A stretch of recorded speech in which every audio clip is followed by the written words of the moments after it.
তারা বলে আমরা নাকি নতুন প্লেয়ার। আমরা যেই সময় গেম ডাউনলোড দিছি তখন ফ্রি ফায়ারে বৃষ্টি পড়তো, তখন একটা কাস্টমের জন্য সারাটা সপ্তাহ কষ্ট করতে হইতো।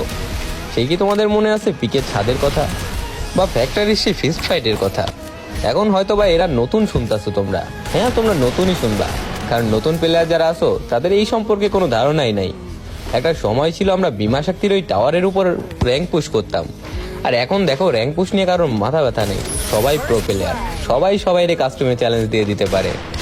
এখনকার প্লেয়ার তো কাউরে কেউ সম্মানই দেয় না। বাট আগে আমরা যদি 1v4 ক্লাস করতাম, আমাদের বিগ ফ্যান কয়ে চিল্লাইতো সবাই।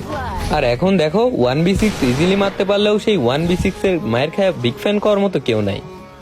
হয়তোবা প্যানেল ইউজার বলবে, নয়তোবা বট বলবে। আসলে এটাই হয়তোবা সময়ের ব্যবধান। সময়ের সাথে সাথে সবকিছু পরিবর্তনশীল। হয়তোবা কোনো একদিন প্লে স্টোরের বুকে এই গেমটা থাকবে না, তবুও বলবো সারা জীবন এই গেমের প্রতি এক ফোঁটাও ভালোবাসা কমবে না।